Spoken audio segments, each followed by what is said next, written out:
Hello lovely book people. It is time for part 1 of my March wrap up. In March I read 18 books. Yes, 18.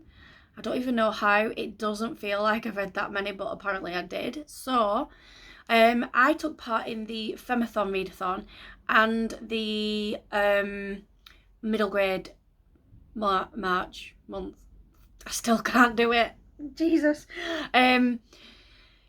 But, and I did start vlogging those initially, but then I quickly realised that not every book that I was going to read in the month would fit those readathons, and so the vlogs would be rather empty.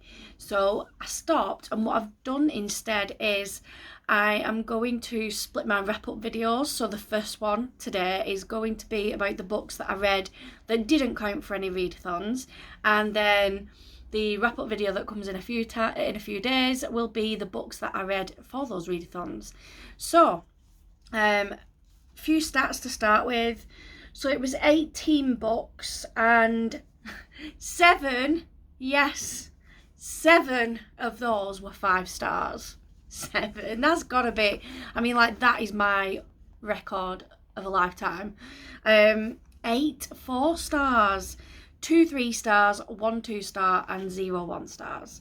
So, an incredible month. And I started the month with the book that I was sort of dreading. If you remember me talking about it, it was the arc called Mother by Laura Jarrett. And it was one that I thought would be quite triggering for myself, because it was about a mother who has to choose between her 2 daughters in a life or death situation. And that was something that has played on my mind a lot. I've got 2 boys, and for some reason it's just kind of got into my head, and it really bothers me, and I've had nightmares about it. So I started the month, I was just like, do you know what, just get it over and done with. And I did struggle at the beginning. So we've got a mum called Lizzie, and she is driving back from holiday with her 2 girls. They've been to a cottage somewhere for a week, and on the way home they are involved in a terrible car accident, and she very quickly realises that she only has time to save one daughter, and she has to choose. And that was horrible. It was as horrible as it sounds. And then we kind of then jump to a few days later when the mother and daughter that was saved are being discharged from hospital, and all the kind of trauma and the grief and things like that happens. And it was very difficult at the beginning because, like I say, it played on my fears. But then I'm glad I persevered, because as the book went on, it was easier to distance myself, because Lizzie's situation was very different to mine, and their lives were very different, and it was kind of easier for me to mentally step back then from the character and the plot, and it didn't bother me as much. The parents are complete opposites in how they deal with their grief, and I think that the author did a fantastic job of writing about the different forms that grief can take, like how it looks, how people behave, that we all kind of deal with things differently, and it was just written so well. I ended up thoroughly enjoying this book and gave it 4 stars.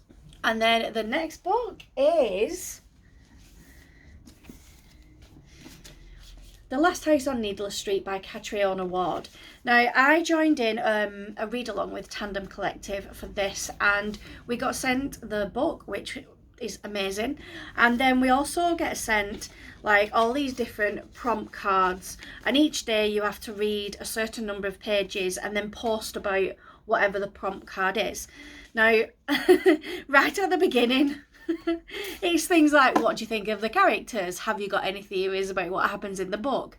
And I'm not joking, this book, this book is, it's crazy. It's absolutely insane. I can guarantee you've never read a book like this before. So we have a guy called Ted who lives with his daughter Lauren and his cat Olivia, and then we have Dee, who her sister went missing at a lake when they were younger. So we start off with Ted, and he is it is very clear from the beginning, he is a very odd character.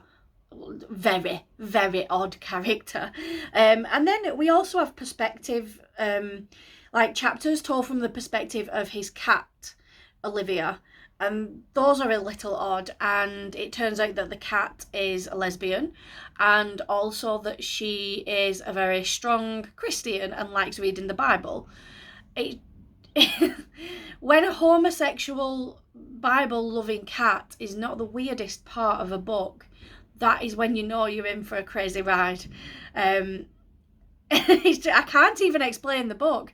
So the little girl goes missing. You know, we get to see that in like a past timeline.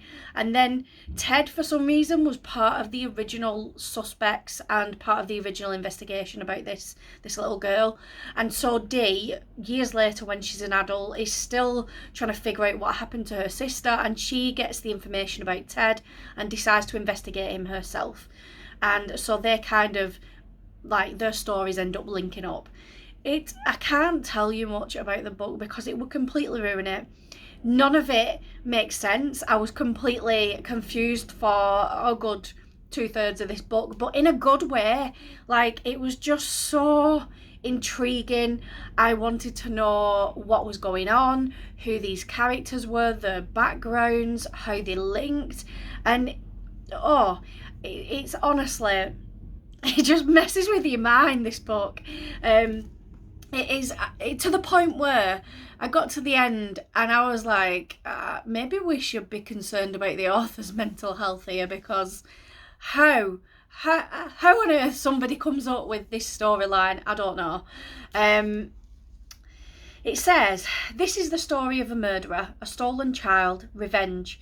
This is the story of Ted, who lives with his daughter Lauren and his cat Olivia in an ordinary house at the end of an ordinary street. All these things are true, and yet some of them are lies. You think you know what's inside the last house on Needless Street. You think you've read this story before. In the dark forest at the end of Needless Street, something lies buried, but it's not what you think. But whatever. I have no words for this book other than it's insane. I actually have got my dad reading it now. He's 71 and he rings me every single night with his theories about the pages that he's read that day, and he's coming up with all the crazy stuff that the rest of us came up with on the read along, and I'm just sat here going, yeah, you're nowhere near, mate, nowhere near guessing what this is. But the last 50-ish pages, everything is explained in these massive reveals. They're just bombs dropping in front of you. It's just like, and your mind is just completely blown. And then it all ends up making some kind of crazy sense. And it is so worth it, this book, so worth it. Trust me, just read it and you'll know what I'm talking about. And if you can't tell, I gave that one 5 stars. Right, on to the next one. I read Safe and Sound by Philippa East. Now, I've read one of Philippa's previous books, Little White Lies, and absolutely loved it. So I was definitely going to be reading this one. This one follows Jen, who is some kind of like a rental property manager type person. And one of the properties that she manages, the tenant hasn't been paying the rent and it's come to eviction day. She goes with the landlords to break into the flat and evict the tenant. When they do go into the flat, the tenant is laid dead on the sofa, and it's evident that she's been there for quite some time. The police come and all that kind of stuff, and it eventually comes out that the tenant has been laid there for 10 months dead. And they can't find any family or friends or anybody linked to this person to try and figure out what's happened. Now, Jen saw evidence of family and friends when she goes into the flat, so she decides to start investigating herself, because she's like, well, you know, there's got to be somebody who is missing this person, who needs to know what has happened and come and collect the belongings and things like that. And it just then all follows on with Jen's investigation. What the author did an absolutely fantastic job of doing was throwing in gradually bits of Jen's mental health, and so like hints of a sinister past, to the point where Jen becomes quite an unreliable narrator, and I think that was just really, really well done, and it really added to the story. Now, I've seen other people's reviews about this book who said that they didn't really like Jen as a character, couldn't connect to her, etc. And I think, personally, that we're not supposed to connect to Jen. We are supposed to be observers, watching her life just fall to pieces, basically, and just seeing how chaotic and, you know, how things can just crumble so easily. So I ended up giving this book 5 stars. Absolutely loved it. The next book is The Sanatorium by Sarah Pierce. Now, this book has been doing its rounds on Instagram, YouTube, everything. In fact, I think it's even a book of the month choice. I've seen it everywhere, and it's been really, really hyped up, of people who've read it and enjoyed it, and then people who are really anticipating reading it. But for me, I don't understand how it's got the hype. For me, it was very average. I could have quite easily not bothered with it, to be honest. So it's a thriller set in like a remote kind of place in France, like in the Alps type place. So we've got Elin, who is a police officer in the UK. Her brother and his fiance live out Swiss Alps, that's it, live in the Swiss Alps, in this it's like a renovated old, was it a TB sanatorium, something like that, and it's now like a posh hotel. So they live up there. They invite her over to celebrate their engagement. Then the fiance goes missing, and a snowstorm comes, and the police can't get in to investigate, so Elin is having to investigate. I guess it's kind of like a closed-in mystery, because then a dead body turns up, and, you know, it's got to be somebody who's trapped within the resort. And I don't know what it was. I honestly can't pinpoint what it was about this book that just did not click.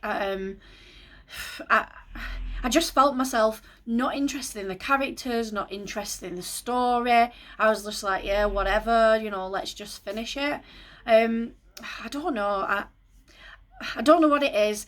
What I would say is, just go and read it yourself. It's definitely one of those types of books where you've got to make your own decision, because clearly, I listened to all the hype and then I just didn't think it was that great. So I don't know. Yeah, I just gave it 3 stars. And this next book I literally finished late last night. It's The Book Collectors, a band of Syrian rebels and the stories that carried them through the war, by Delphine Minuit. Delphine was actually a journalist, or well, she still is a journalist, and she heard about this kind of underground library in the Syrian city of Daria. So what happened was that the Syrian city of Daria was under siege by the Assad regimes. Now, they are the people who were trying to take control of the whole of Syria and put it under like a very totalitarian type, you know, very controlled way of life. And the people of Daria have long, you know, been very peaceful in their resistance to this regime. But the Assad regime stepped things up, started bombing the city, cutting off supply routes for food and things like that. So a lot of people did flee the city. However, 8,000 people remained, including these young lads who ended up being called the Book Collectors. Like I said, the city was literally blocked off all routes, so nobody could leave, nobody could get in. Like the farming fields where they were growing food, they were bombed, so that, you know, food supplies were running short.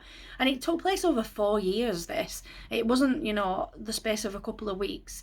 So these people were stuck there for 4 years. Now, what the book sort of focuses on is there's a group of young men who suddenly start discovering books hidden under rubble, you know, in the bombed buildings. And they decide to create an underground library in a basement. And they literally set it up with, you know, like flowery couches and all the shelves. And they've got like a proper system where people can borrow books and bring them back, etc. And what that did for the people who remained in Daria was it gave them, one, an escape, because, you know, they was able to read about other worlds or other places and get away from, you know, the mental strain for even a brief period.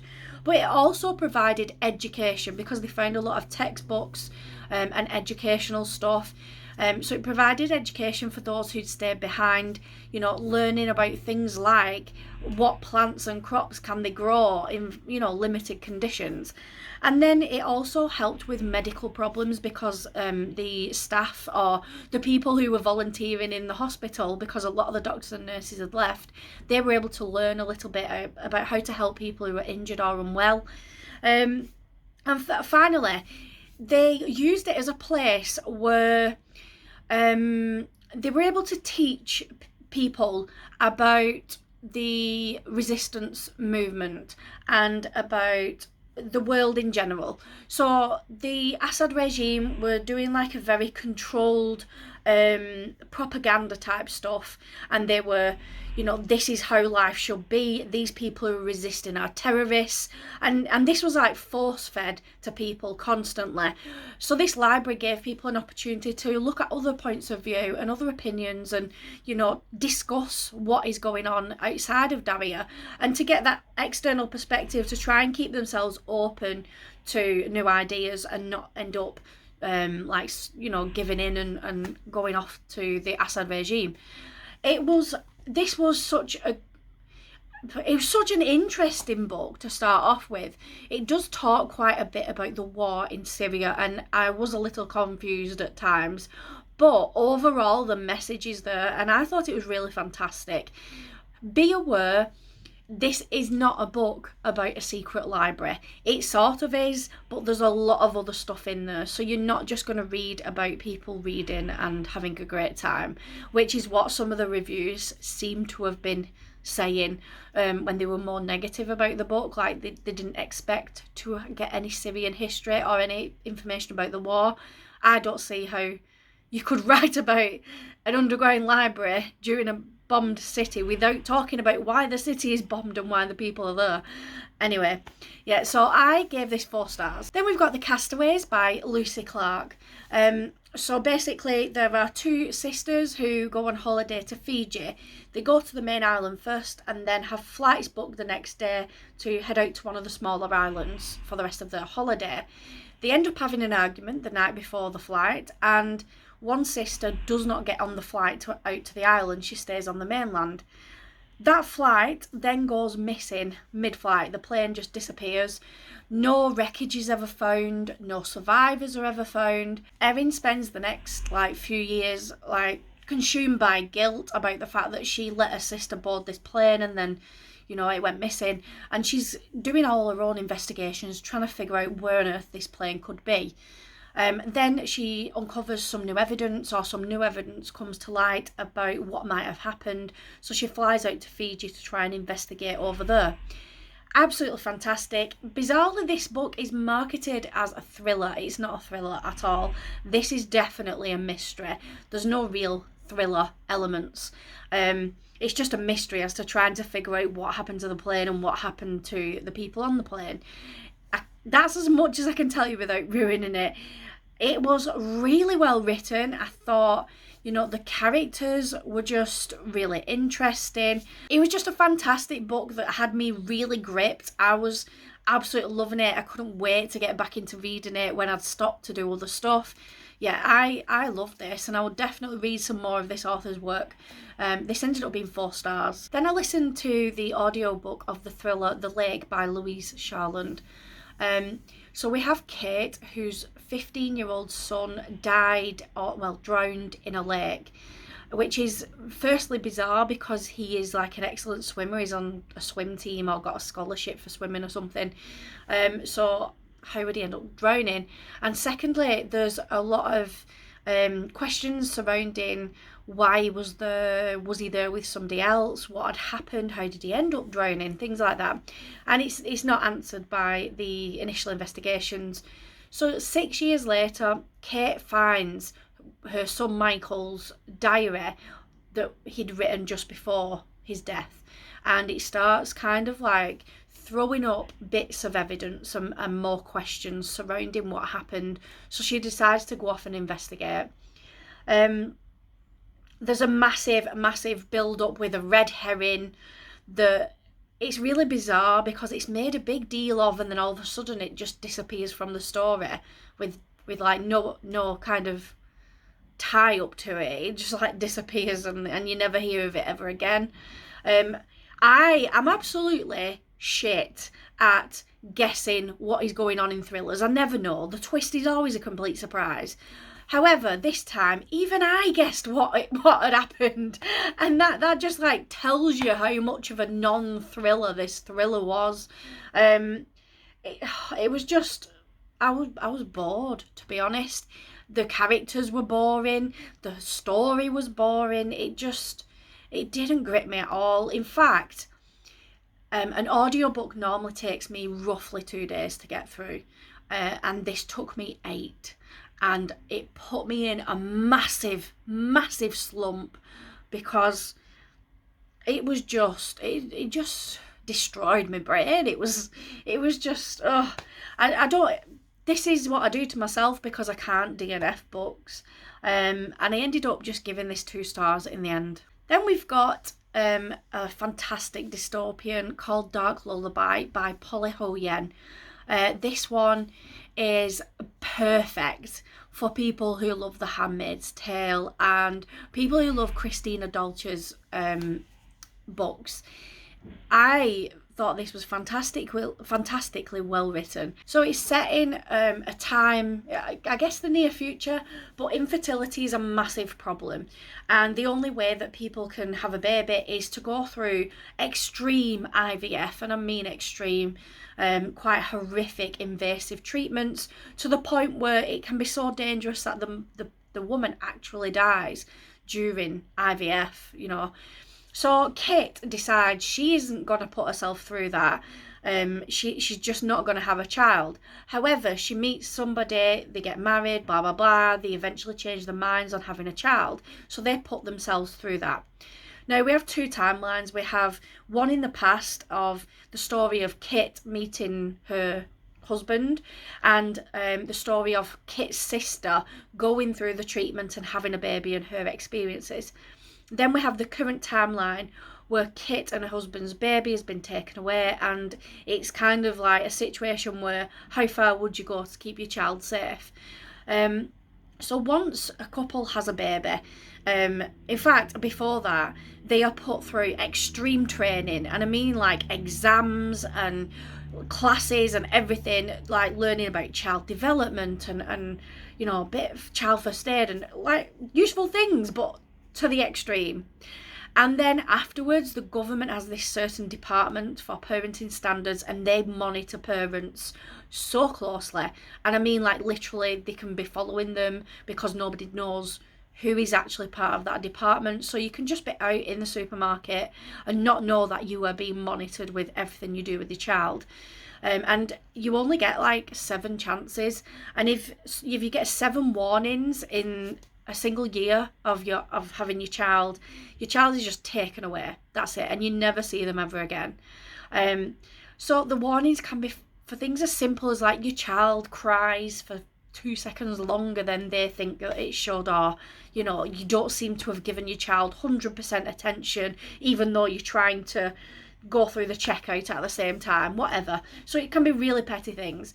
What this does is leaves everybody on edge.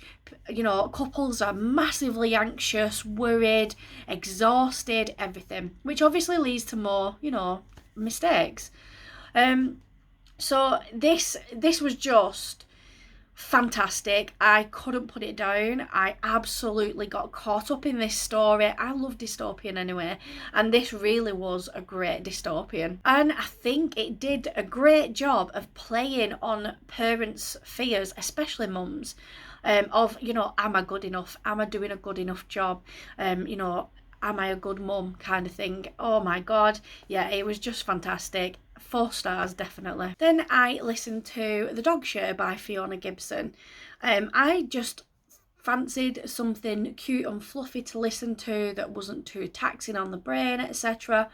And I guess this sort of was that, but it sort of wasn't. So The Dog Show is about like love, loss, relationships, that kind of thing. I think I expected it to be more like contemporary, funny, romancy type stuff, and it wasn't that. So Susie is a 40-something-year-old woman whose ex-partner has left her in an absolute financial mess and in control of this business that's going under. Susie visits this remote Scottish island where the business is based, and then she comes across this dog Scout that appears to be like a stray or abandoned, whatever. So she takes Scout in, and things in her life starts, you know, they seem to be starting to get a bit better since she took Scout in. Then this guy goes to visit the island where his dad lives. For the life of me, I can't remember the guy's name. And yeah, he's having relationship issues and all that kind of stuff, and then he meets Scout, and then, you know, Scout kind of brings these two people together, and, you know, I really enjoyed the fact that both characters were in the 40s and that they had some life experience, some history. You know, it wasn't like 21-year-olds who, you know, have got no responsibilities. So I did like that kind of perspective. I liked the remote Scottish island setting, and, you know, the very close-knit community there. That was great. Unfortunately, the characters' personalities were quite bland, and I just wasn't that bothered about either of them. So it kind of made me a bit less interested, which is a shame. And the dog share thing, like, it's called the dog share, but there's not much dog sharing going on. It was just a bit odd. I think the way it's presented leads you down a different path to what it actually is, which is a shame. Now, you'll know, I am not a romance person at all. In fact, I'm like, bleh, romance. But even I thought there should be more romance in this book, which is just crazy. Yeah, I've just felt there was something missing with this book, and I don't know what it is. And it just ended up being 3 stars. Let's finish with a good one. Call Me Mummy by Tina Bekah. This was a 5-star book for me. So we have Mummy, whose name we never find out who Mummy is. Then we have Kim, who is Tonya's mother, and Tonya is a 5-year-old girl that gets kidnapped. So Mummy has always wanted a child and just couldn't have a child. So she comes up with this bright idea one day of just kidnapping this child that she sees out Christmas shopping with her mum, but not being looked after very well. And the mum doesn't seem like she gives a crap about her kids. So Mummy takes her thinking, well, I'll give her a much better life. She doesn't quite get what she was expecting, and things just turn out horribly for her. But then we have Kim, who is just portrayed in the media and in all, like, you know, the TV appeals and things like that for her daughter to be brought back. She ends up being portrayed as like this scummy mummy who is rough as hell, you know, swears in front of her kids and took drugs in her past, and you know, she doesn't look quite, you know, she looks a bit scruffy, and she's not the most appealing of personalities. And so the book is told from alternating perspectives of Kim and Mummy. Then every so often we get a little bit from Tonya thrown in there. And it just kind of, the perspectives of each person is very short. They're like very short chapters. And that just made me want to keep reading. It was very fast paced, really interesting. What I think was excellently done by the author is showing the past of both Mummy and Kim, and showing how our past can like influence how we are when we're older and how we behave, and that not everybody is what they seem to be. You know, like, you can't just look at somebody and label them as something. You've got to know the bit behind them as well. The writing is incredibly real and harsh. If you don't like profanity, then do not read this book. It's full of it. And yeah, it was so messed up that my inner cycle was absolutely delighted with this book. I loved it so much. And so that is the first 10 books, possibly, that I read over March. And if you've read any of these books, please let me know. Or if I've inspired you somehow to put them on your TBR, let me know. And yeah, thank you very much for watching, and I'll see you all soon in another video. Bye!